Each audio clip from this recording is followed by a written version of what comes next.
No one in the Galactic Directorate believed the data at first. The numbers couldn't be real. No intelligent species could afford that kind of weakness.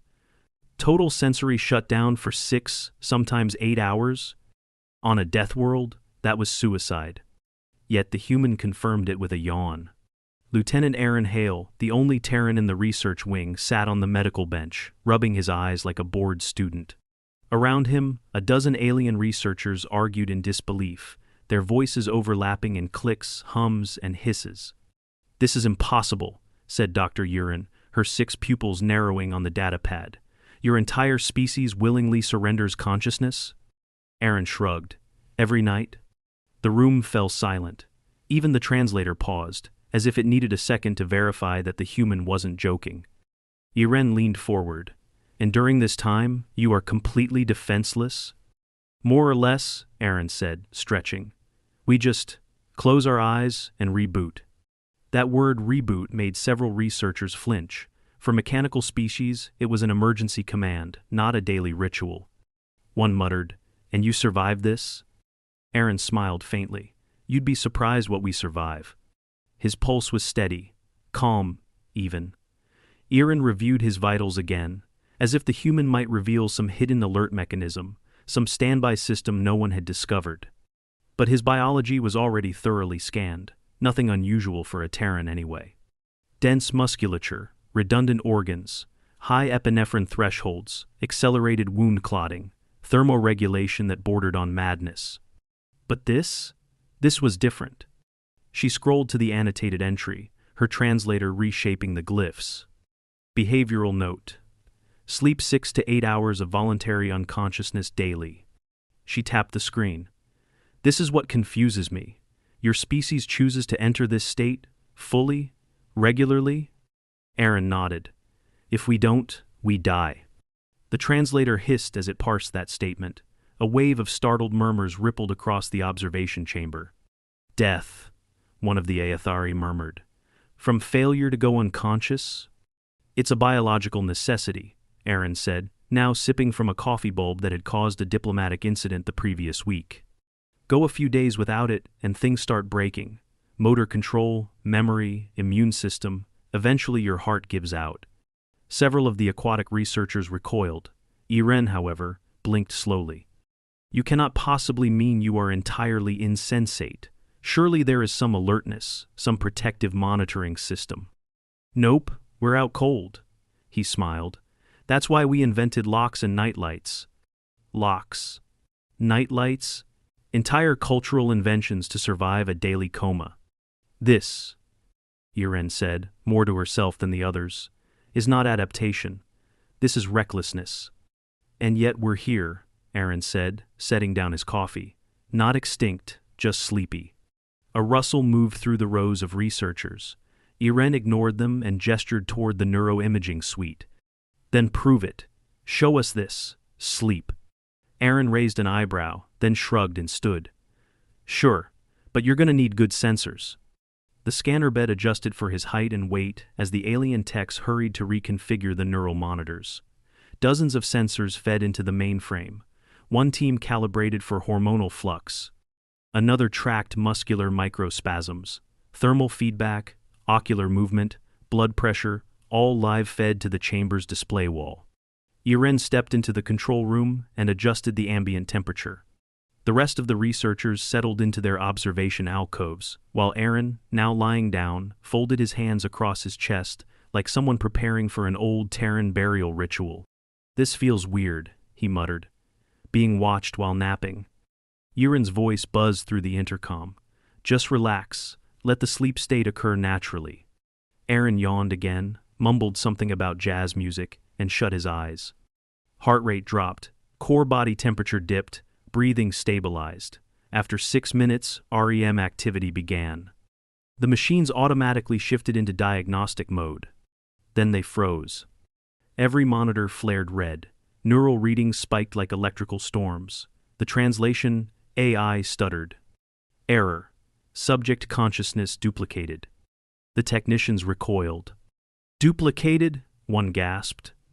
Iren stared at the waveform. 2 distinct patterns danced across the neural net, overlaying and separating with surgical precision. One was erratic, dreamlike. The other, coldly strategic. She whispered, "He's not unconscious." The human's limbs twitched, fingers moving as if gripping an invisible tool. His eyes darted rapidly beneath closed lids. Skin flushed briefly, then normalized.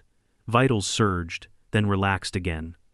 The AI tried to assign the activity to normal sleep phases but failed. It started cross-referencing with previously cataloged fight-or-flight scenarios.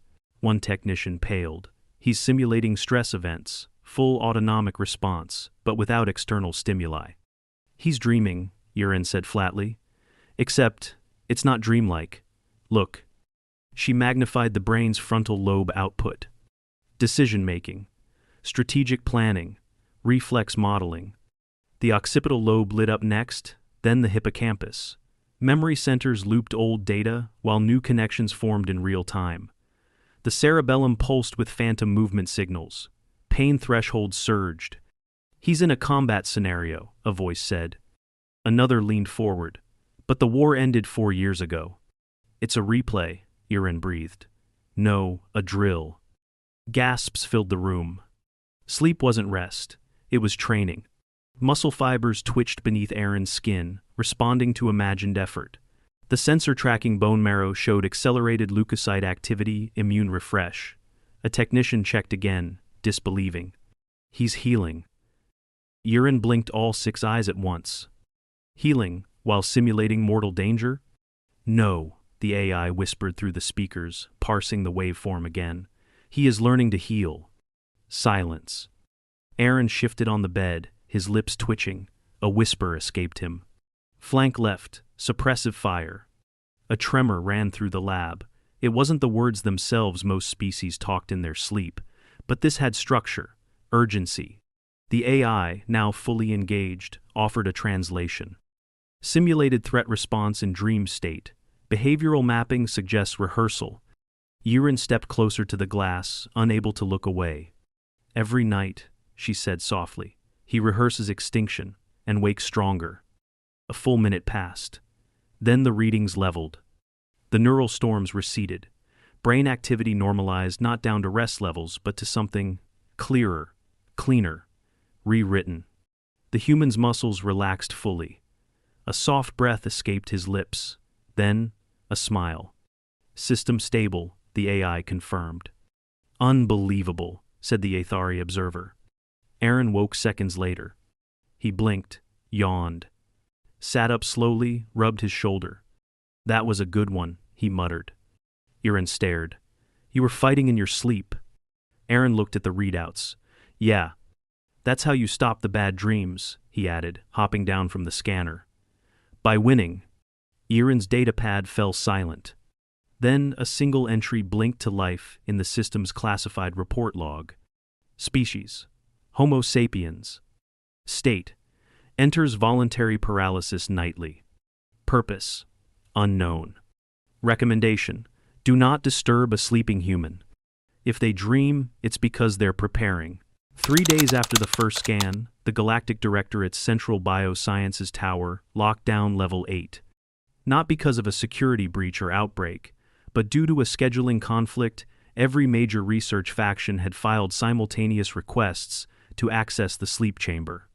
Urin sat with her palms pressed tightly to the console, ignoring the dozens of interspecies requests flashing on her comms. Zoologists wanted brain samples. Military analysts wanted combat simulations. One philosopher from the Othic Collective demanded to witness a sacred Terran dream, unaltered. She deleted that one. This wasn't about curiosity anymore. This was about containment. The original scan from Lieutenant Hale had rewritten decades of neurological theory. Sleep wasn't downtime. It was activity coordinated, recursive, strategic, a deliberate act of internalized stress simulation, masquerading as rest. And now, they needed confirmation. Hale stood quietly at the edge of the chamber, dressed in Directorate-provided sleepwear, a soft gray material designed to minimize biometric interference. He looked tired but not annoyed, as if this were just another standard part of being in the Union. "You ready for round 2? Erin asked, keeping her tone neutral. "I haven't had a proper nap in days," Aaron muttered. So, yeah, let's get it over with. Technicians swarmed quietly around him, attaching neurofiber sensors to his temples, collarbone, and wrists. One scanned his spine for recent injuries. Another calibrated oxygen levels. Every reading was logged in real time. Vitals within human baseline, the medical unit confirmed. Minor sleep deprivation detected. No contraindications. Aaron nodded. All right, Lieutenant. This time, we'll be increasing sensor fidelity and introducing an observation AI optimized for lucid phase neurology. Aaron arched a brow. You're trying to dream with me now? She hesitated. Not quite, but we'll be able to analyze individual memory sequences and compare them to your documented history. The implication was clear. They wanted to verify if these nightly battles were random or if they mirrored past trauma. Aaron gave a slow nod and lay down on the padded table. Just don't try to wake me mid-cycle. That's uncomfortable. The lights dimmed to a soft amber as the chamber sealed. Aaron folded her arms and watched the display wall. The AI began narrating as data streamed in. Subject entering stage 1 sleep. Alpha waves present. Heart rate decreasing. The monitors showed his brain activity begin its descent into sleep. Muscles relaxed, breathing settled, skin temperature cooled slightly. Stage 2, entering NREM. Light muscle twitching detected. Delta waves increasing. The room was quiet. Observers from 3 separate species had joined, all silent, all watching. Then the AI voice shifted. REM onset detected, neural activity spiking, memory centers activating, frontal cortex engaged. The displays exploded into motion. Visual cortex lit up with flashing arcs. The limbic system surged. Brainwaves layered atop one another in impossible symmetry. Simulation intensity rising. Pattern detected. Familiar environment, known threat. Matching sequence. Aaron leaned in. What is it? The AI hesitated. Battlefield. Fort Irwin, Mojave region.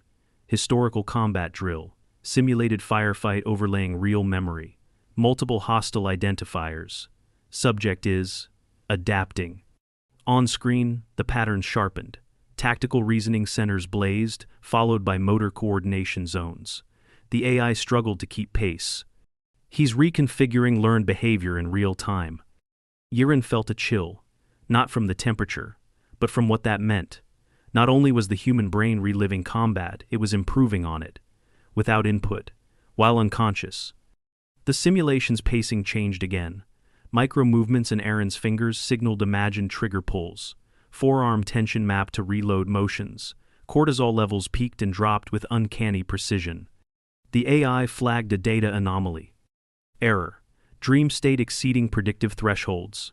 Neural compression rate, 145% of waking capacity. Someone gasped. Aaron didn't turn. You mean he's thinking faster asleep? Not faster, the AI corrected. More effectively, he is pruning inefficiencies. Another alert triggered. Pain response activated without actual injury. The medical tech flinched. He's simulating being hit. Confirmed. Impact to left flank. Subject initiating compensatory behavior. Ignoring simulated pain. Continuing mission. Half. Aaron gripped the console. He's overriding pain, not in real life, in memory. Correct. It didn't stop there. The sequence changed again. Neural pathways branched and reconnected different from the first test. This time, emotional centers lit up. Faces, voices, names, all filed, cross-linked, and processed. One in particular repeated 3 times before fading. Who is Catherine? The AI asked softly. Aaron twitched, and his pulse spiked. Aaron answered quietly. His sister. Kia in the Chicago quarantine zone. Year 39. The chamber fell silent. The AI whispered, he's reliving it, but changing the outcome. Aaron backed away. Not from fear, from respect. She had never seen a species with such an internal engine for survival, not just physically, mentally, emotionally. They didn't suppress trauma. They rehearsed it. Aaron's breathing began to slow, the patterns leveled, repair proteins surged through his bloodstream, cell renewal spiked. A faint shimmer of hormonal balance returned a reset, cleaner and sharper than anything pharmaceutical. Then came the whisper. Time to wake up. The displays all blinked white. For 3 full seconds, every screen froze.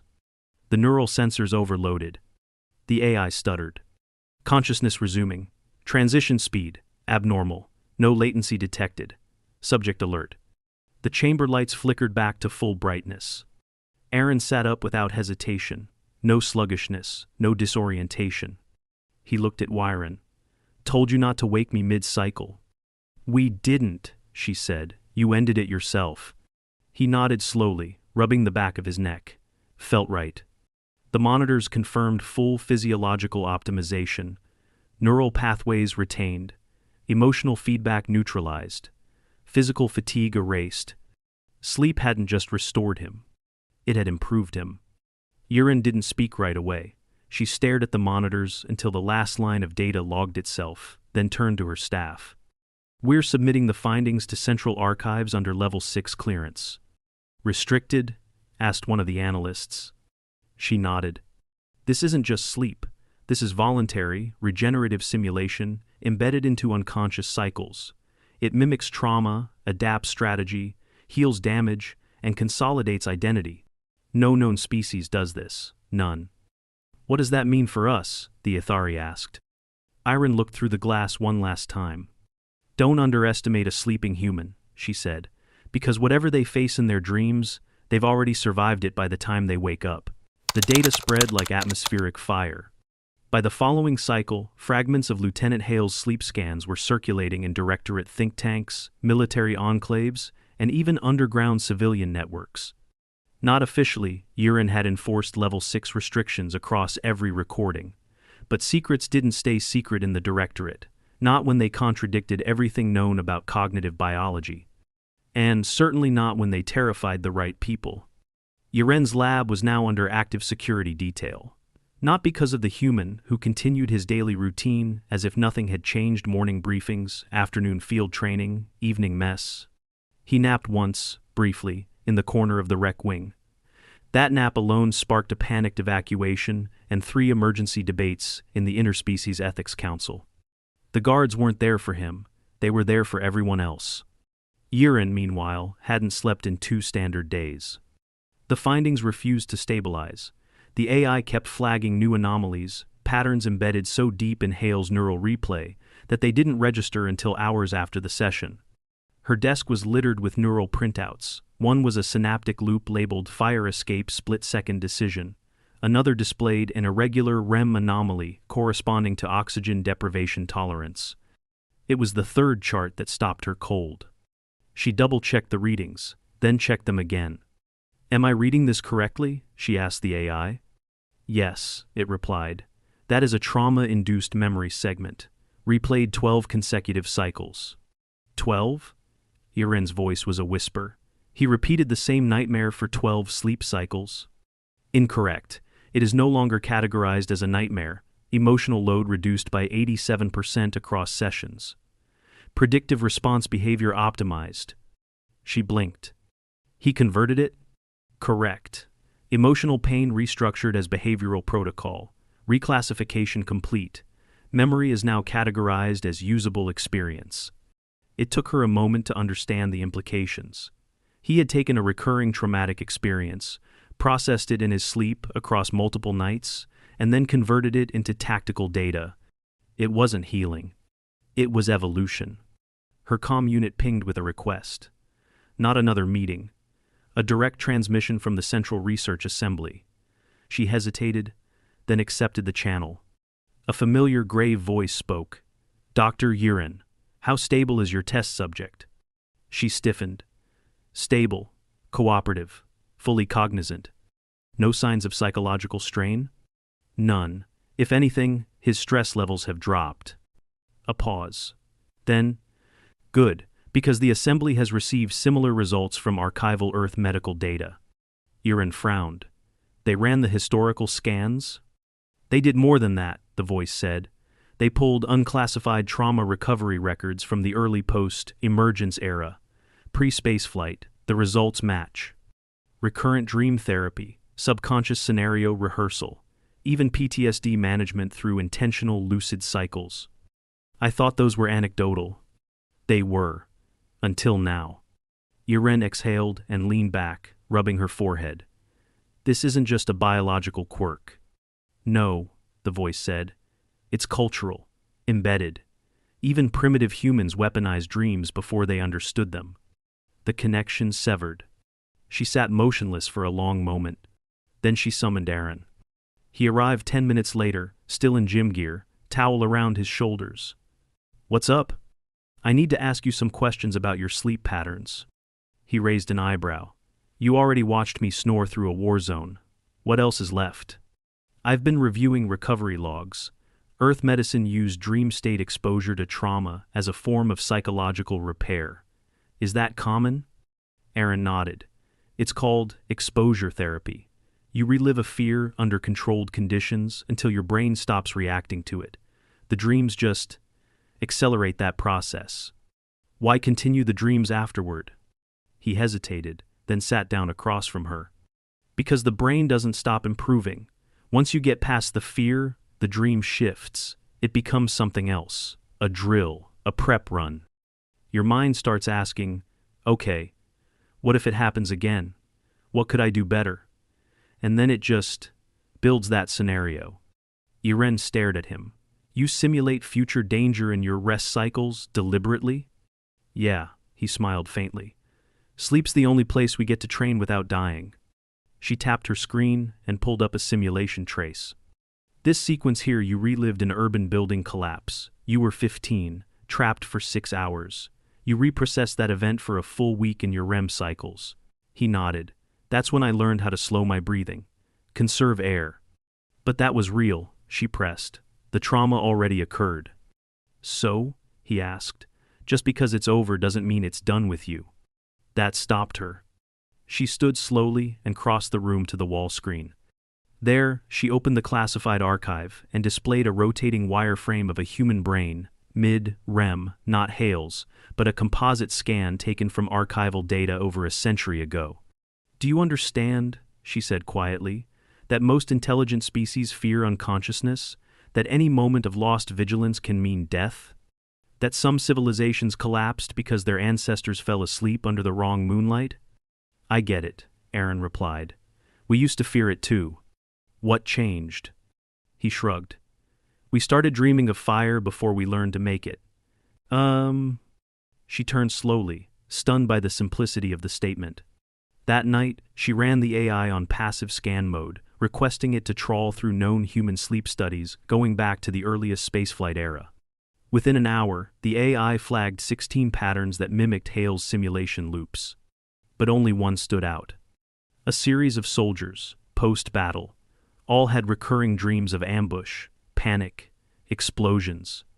Within a month of recurrent dreaming, their pulse response to real-world gunfire had dropped by 40%. Coordination under duress improved. Decision-making accelerated. They weren't healing from trauma. They were optimizing because of it. Yiren stared at the final report, noting the last line handwritten by the Terran psychologist.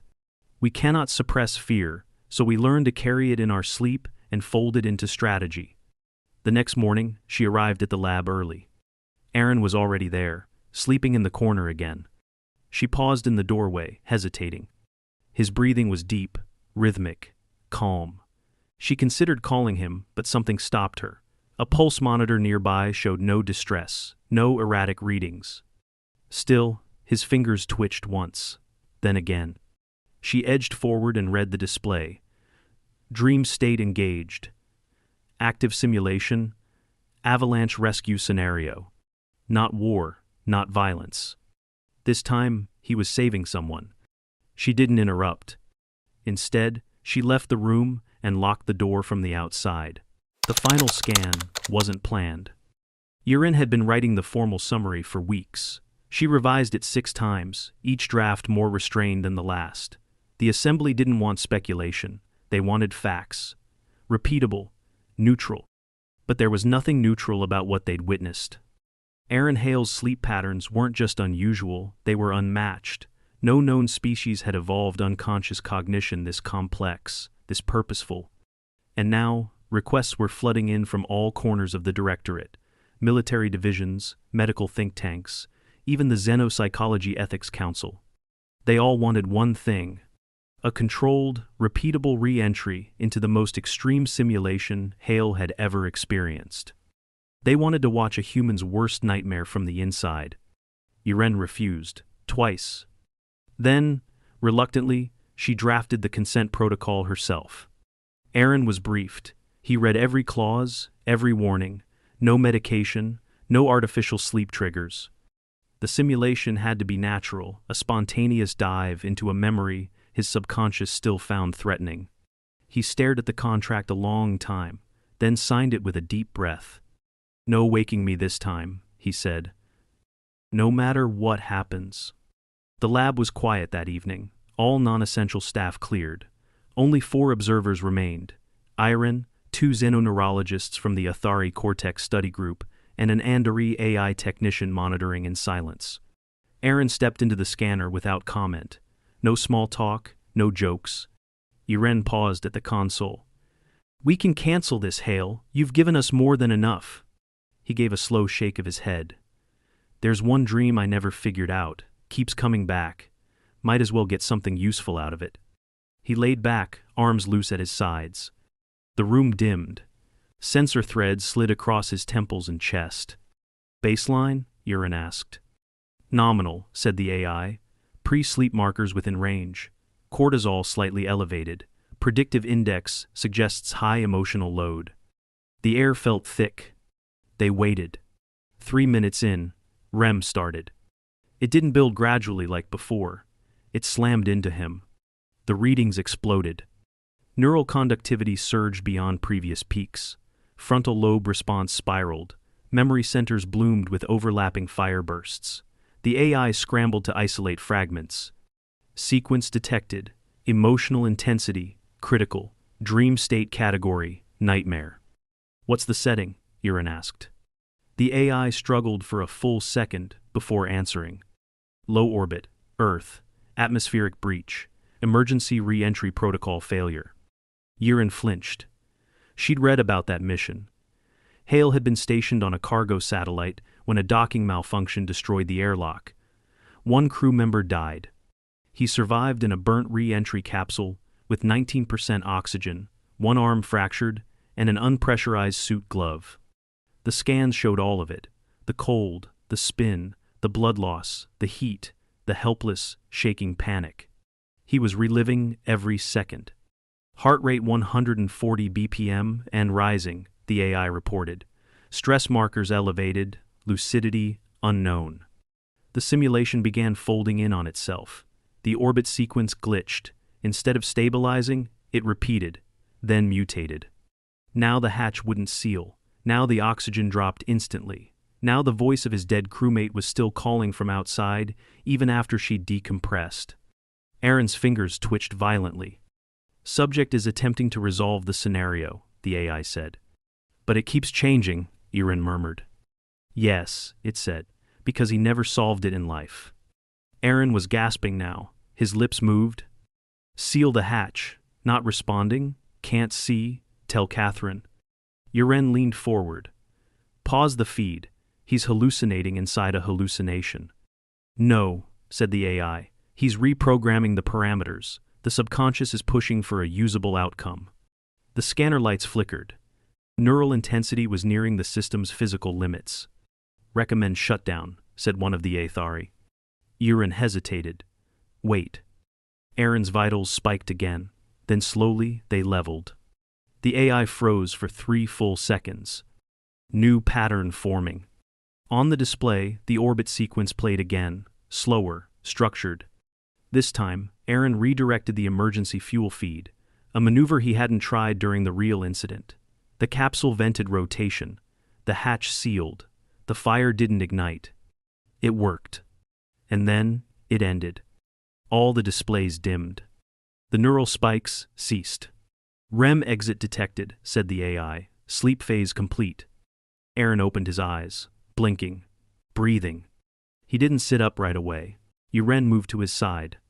Are you all right? He nodded slowly. I was stuck in that loop for years. That one always came back. She waited. But this time, he said, voice quiet, I didn't panic. I saw it coming. I beat it. He sat up. The scans showed no residual stress, no elevated anxiety. His immune markers had improved. Even his micro-fractured rib, a training injury from earlier in the week, showed early signs of repair. Yuren exhaled. You resolved it. Yeah. He looked at her. Nightmares are just old code. You debug them until they stop hurting. The report was finalized 6 days later. Submitted to the Directorate's sealed archives. Title: Observational Summary. Homo sapiens Nocturnal Simulation Behavior. Extract. Observed behavior. Recurring, self-induced unconscious cognitive simulations, typically categorized as dreams. Notable characteristics: high emotional fidelity, tactical variance, iterative adaptation of trauma. Biological purpose: neurological reprogramming, emotional reinforcement, long-term memory optimization, physiological repair. Conclusion: Homo sapiens do not rest during sleep. They engage in nightly internal simulations to process, rehearse, and re-engineer survival behaviors. Directive: under no circumstances should a sleeping human be startled or interrupted. If they dream, they are working. The report was classified Level 5. But the warning label at the bottom was highlighted in Directorate red. Do not interfere with a sleeping human. Do not stand too close. If they whisper in their sleep, they're training to survive you. Yuren didn't argue the wording. She just added one note of her own, slipped between pages and visible only to the next researcher assigned to Terran biology. They don't sleep because they're tired. They sleep because the work isn't finished. That night, Aaron slept peacefully in the rec wing again. And no one, no matter how curious, dared get close.